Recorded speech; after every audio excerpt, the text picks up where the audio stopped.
everyone, my name is Neeraj Kumar Chaturvedi and I welcome you all to my YouTube channel English for All। Friends, आज का video हमारी active and passive voice series का तीसरा part का video है और ये आखिरी वीडियो है। इसमें एक्टिव एंड पैसिव वॉइस पूरा कंक्लूड हो जाता है। आई स्ट्रांगली सजेस्ट कि आप पार्ट 1 और पार्ट 2 को देखे बिना इस पार्ट के वीडियो को न देखें, क्योंकि ये लास्ट पार्ट है और आपको एक्टिव एंड पैसिव वॉइस पूरा समझना है तो आपको तीनों वीडियो देखने पड़ेंगे। तो आप ऊपर आ रही आई बटन के थ्रू जा कर के पीछे के वीडियो देख सकते हैं। और फ्रेंड्स, अगर आपको वीडियो पसंद आए तो लाइक करिए, सब्सक्राइब करिए और शेयर करिए। फ्रेंड्स, लास्ट के 2 वीडियोज़ में हमने प्रेजेंट टेंस और पास्ट टेंस के सारे पैसिव वॉइस कवर कर लिए थे। इसमें जो फ्यूचर के जो बाकी हैं उनको हम देखेंगे।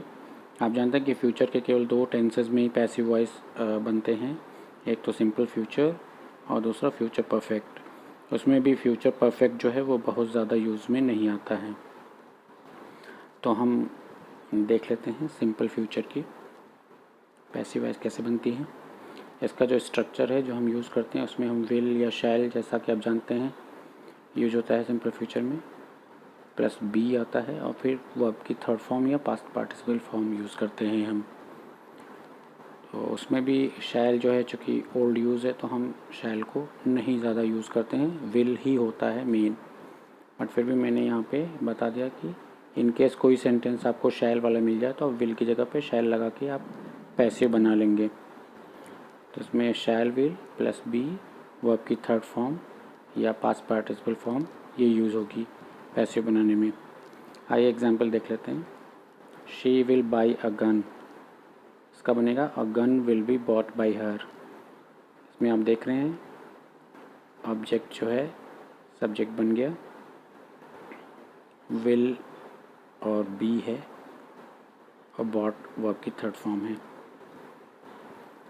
विल बी बॉट जो है वो यही स्ट्रक्चर है, विल बी वर्ब की third form,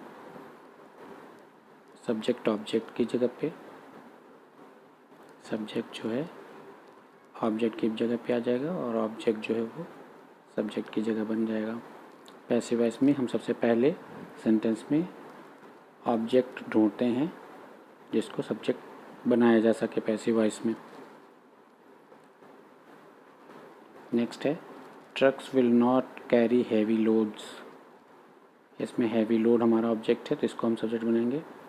heavy loads will not be carried by trucks negative sentence है इसलिए नॉट आया है। स्ट्रक्चर यही है, विल बी और वर्ब की third form. Will you ever forgive हर अगला है, इसका बनेगा will she be ever forgiven by you. इसमें फॉरगिवन जो है वर्ब की थर्ड फॉर्म है, जो कि इंट्रोगेटिव है तो विल पहले लग गया है, बी है। नेक्स्ट है क्वेश्चन वर्ड के संग, why will they not pay the rent. इसमें क्वेश्चन वर्ड है तो वो सबसे पहले आता है। Why will the rent not be paid by them. The rent इसमें ऑब्जेक्ट है जिसको हमने सब्जेक्ट बनाया है। और एक हु वाला सेंटेंस, हु का स्पेशल केस होता है, आप जानते हैं। Who will kill the snake, तो हम बाय होम यूज़ करते हैं। By whom will the snake be killed. तो फुली आपको सिंपल फ्यूचर समझ में आ गया होगा। आगे बढ़ते हैं। फ्यूचर परफेक्ट, जैसा कि होता है कि फ्यूचर कंटिन्यूस का पैसिव नहीं बनता है, तो अगला टेंस जो हमारे पास बचा हुआ है फ्यूचर परफेक्ट। इसके स्ट्रक्चर में विल हैव, जैसा कि आप यूज़ करते थे सेंटेंस नॉर्मल बनाने में, विल हैव, और जब हम पैसिव बनाएंगे तो विल हैव के संग बीन और वर्ब की थर्ड फॉर्म आ जाएगी, यानी पास्ट पार्टिसिपल फॉर्म आ जाएगी।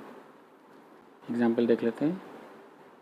We will have completed the work by this time tomorrow.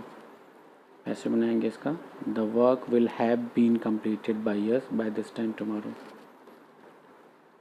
The work will have been, इसमें द वर्क जो है ये ऑब्जेक्ट है, इसको यहाँ सब्जेक्ट बनाया है और विल हैव को विल हैव बीन से ऐड किया है, वर्ब की थर्ड फॉर्म कंप्लीटेड है। दूसरा एग्जाम्पल देख लेते हैं।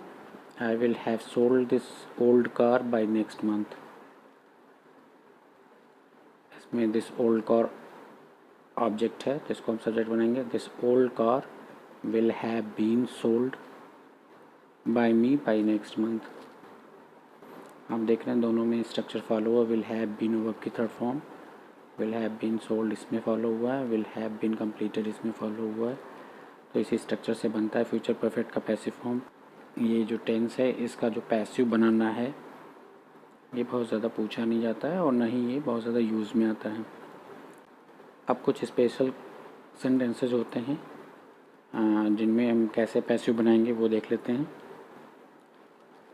तो पहला इम्परेटिव सेंटेंसेस हम ले लेते हैं। इम्परेटिव सेंटेंसेस आप जानते हैं कि जिसमें ऑर्डर या एडवाइस या रिक्वेस्ट की जाती है, ऐसे सेंटेंसेस में उनको हम इम्परेटिव सेंटेंसेस कहते हैं। और इसमें एक विशेष बात होती है कि यू जो होता है वो एक हिडन सब्जेक्ट रहता है इस सेंटेंस में। You is a hidden subject in imperative sentences. वो क्लियरली लिखा नहीं रहता है बट वो यू ही रहता है जिसके लिए। जैसे अगर हम एग्जाम्पल ले लें ओपन द डोर, तो इसका मतलब you open the door. Sit down, इसका मतलब you sit down. You hidden है, यू बोला नहीं जाता है और यू लिखा नहीं जाता है बट वो हिडन सब्जेक्ट रहता है। इसका स्ट्रक्चर जब हम ऑर्डर या एडवाइस देते हैं तो जब जो सेंटेंस यूज़ करते हैं हम उसको जब हम पैसिव में कन्वर्ट करते हैं तो उसमें हम लेट का यूज़ करते हैं। लेट का स्ट्रक्चर ये है कि लेट और जो ऑब्जेक्ट एक्टिव में जो ऑब्जेक्ट हम सब्जेक्ट बनाएंगे वो, उसके बाद बी और वर्ब की थर्ड फॉर्म यूज़ करेंगे यानी पास्ट पार्टिसिपल फॉर्म यूज़ करेंगे। एग्जाम्पल देखेंगे आप तो समझ में आ जाएगा। ओपन द डोर ये ऑर्डर है, let the door be opened let का यूज़ हुआ है। ऑब्जेक्ट जो इसका है द डोर, ये हमने सब्जेक्ट बनाया है द डोर, इसमें बी है और वर्ब की थर्ड फॉर्म है। क्लियर होगा। Open the door, late the door be opened. फिर वर्क हार्ड ये एक सजेशन है। देखिए इसमें यू जो है हिडन है। वर्क हार्ड एक सजेशन है तो let hard work be done by you. इधर आपको लिखने की ज़रूरत नहीं है पर ये हिडन होता है, आप लिख भी सकते हैं वो रॉन्ग नहीं होगा। बट वर्क हार्ड का जो पैसिव बनाएंगे let the hard work be done. या कोई वार्निंग है, सजेशन ही हुआ do not touch the wire, तो इसका let the wire not be touched, बस नॉट ऐड हो जाएगा क्योंकि ये नेगेटिव है। रिक्वेस्ट अगर आती है सेंटेंस में तो वो बहुत सिंपल तरीके से बनती है फ्रेंड्स। प्लीज़ या काइंडली लगा करके रिक्वेस्ट वाले सेंटेंस बनते हैं जैसा कि आप जानते हैं। प्लीज़ गिव मी बुक, तो इसमें हम सिंपली ऐड करते हैं you are requested to give me a book passive बनाने में। Kindly help the poor, you are requested to help the poor. तो ये बहुत इजी है। और फ्रेंड्स ये जो फॉर्मेट है यू आर रिक्वेस्टेड का, इसको आप ऑर्डर और एडवाइस में भी यूज़ कर सकते हैं। बस रिक्वेस्टेड की जगह पे आप कहेंगे यू आर ऑर्डर टू या you are advised to, you are suggested to. जैसे अगर आप कहें वर्क हार्ड ये एक सजेशन है तो हम इसको लेट से भी बना सकते हैं और इसको हम बना सकते हैं you are advised to work hard या you are suggested to work hard. इसी तरह अगर आप ऑर्डर वाला सेंटेंस ओपन द डोर तो इसको लेट से तो बना ही सकते हैं, लेकिन इसको you are order to open the door ऐसे भी बना सकते हैं। Do not touch the wire एक वार्निंग है या सजेशन ही है तो इसको लेट से तो बना ही सकते हैं। इसको हम कह सकते हैं you are warned not to touch the wire, इस तरह भी बनाया जा सकता है। तो होपफुली फ्रेंड्स ये समझ में आ गया होगा इम्परेटिव सेंटेंसेस। आगे चलते हैं। या फ्रेंड्स दूसरा केस ऐसा था कि कभी कभार आपको ऐसी वर्ब्स मिलती हैं सेंटेंस में जिनके संग एक प्रीपोजिशन होता है, तो उनका जब आप पैसिव बनाएंगे तो वो साथ ही साथ वर्ब के पैसिव में आ जाता है वो प्रीपोजिशन। कहने का मतलब कोई चेंज नहीं है, जिस भी टेंस का या जिस भी रूल का वो सेंटेंस है रूल्स वही लगेंगे। प्रीपोजिशन देख के घबराइए मत, वो अपनी जगह पे ही रहेगा जहाँ पे प्रीपोजिशन है। तो आप देख लीजिए एग्जाम्पल, आपको ज़्यादा समझ में आ जाएगा। People laughed at the joker. अब इसमें आप देख सकते हैं कि लाफ जो वर्ब है इसके संग एक प्रीपोजिशन एट लगा हुआ है, तो इसमें एज सिंपल। अब लाफ्ड एट द जोकर ये एक सिंपल पास्ट का है, तो रूल्स सारे सिंपल पास्ट वाले ही लगेंगे। द जोकर इसमें ऑब्जेक्ट है, हम इसको सब्जेक्ट बनाएंगे पैसिव में। द जोकर सिंपल पास्ट में वॉज वर्ब का यूज़ होता था, तो ये सिंगुलर सब्जेक्ट है was. Laughed at as it is, जैसे लाफ्ड एट वहाँ था, लाफ्ड एट यहाँ भी आ जाएगा बाय द पीपल। तो प्रेपोजिशन देख के घबराइएगा मत, वर्ब्स जो जिनके संग प्रेपोजिशन आ रहा है वो एज इट इज़ ही पैसिव में आ जाता है, वो वर्ब्स के संग चिपका ही चिपका रहता है, उसको इधर उधर करने की ज़रूरत नहीं है। People laughed at the joker was laughed at by the people. दूसरा है do you object to my proposal always, ये एक इंट्रोगेटिव मैंने ले लिया, सिंपल प्रेजेंट का ये है, तो रूल सारे सिंपल प्रेजेंट वाले लगेंगे।